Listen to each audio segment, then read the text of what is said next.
मगर मैंने बार बार कहा, मैं तुम्हारा हूं, तुम मेरे हो, केवल एक रिश्ता जानता हूं।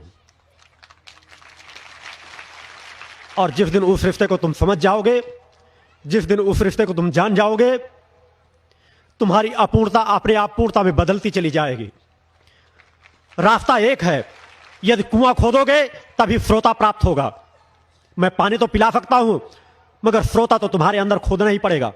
स्थायी यदि जल चाहते हो, यदि स्थायी लाभ चाहते हो, तो यह शरीर नहीं दे पाएगा। स्थायी लाभ देने वाली तो माता आदि जगजननी जगदम्बा है। स्थायी लाभ तो वह तुम्हें दे पाएंगी। अतः वह स्थायी श्रोता, वह स्थायी कड़ी जिस तरह प्रकट सत्ता ने मुझसे जोड़ रखी है, वह स्थायी कड़ी तुम्हारी जुड़ जाए। प्रकट सत्ता तुम्हें स्वीकार कर ले, तुम प्रकट सत्ता के बन जाओ। प्रकट सत्ता तो तुम्हें मानती है, मगर तुम जो मान नहीं पा रहे, जिस दिन तुम्हें मानना शुरू कर लोगे, मेरा कार्य पूर्ण हो जाएगा। मेरा जीवन तो अधिक से अधिक यज्ञों के कार्यों में व्यतीत होना है। मेरे क्षण तो अधिक से अधिक सिद्धाग्नि के समक्ष व्यतीत होना है।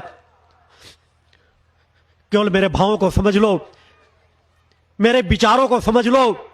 मैं तुम्हारे सामने बार बार बैठ करके हो सकता भविष्य में चिंतन भी न दे पाऊं, मगर जब तक हूं, उन चेतना तरंगों को अपनी चेतना तरंगे बना लो।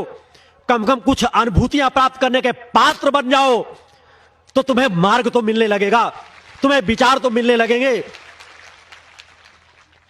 तो उस भाव पक्ष को पकड़ने का प्रयास करो, धीरे धीरे उस मार्ग में बढ़ने का प्रयास करो। छोटी छोटी बातों में उलझने का प्रयास मत करो, छोटी छोटी बातों में अपने मन में संशय मत करो। जो समय है उसका भरपूर उपयोग करो। यह तुम मेरे शिष्य हो तो पूरी तरह से शिष्य बन जाओ। यह तुम यहां पर विश्वास करते हो तो 101% करो, नहीं तो तुमको मुझसे जुड़ने की जरूरत नहीं है। नहीं तो घर बैठो, अपना पैसा बर्बाद करके यहां आने की जरूरत नहीं है। मैं तुम्हें जोड़ना भी नहीं चाहता। मुझे जो कार्य करना मैं करके चला जाऊंगा, मुझे जो परिवर्तन डालना मैं डालूंगा अवश्य। मुझे शरीर को चाहे जितना तपाना पड़े, चाहे जितना खपाना पड़े, एक बार नहीं बार बार जन्म लेता रहूंगा, जब तक अपने लक्ष्य की पूर्ति नहीं कर लूंगा। फिर उन विचारों से मैं चाहता हूं अपने आप को जोड़ो, और तुम मेरे बनो या न बनो, मां के बन सको, वह रास्ता देख लो, वह रास्ता जान लो, वह रास्ता समझ लो। एक बार ये तुम्हारी आत्मा में पड़े हुए आवरण छट गए तो वह कड़ी जुड़ जाएगी।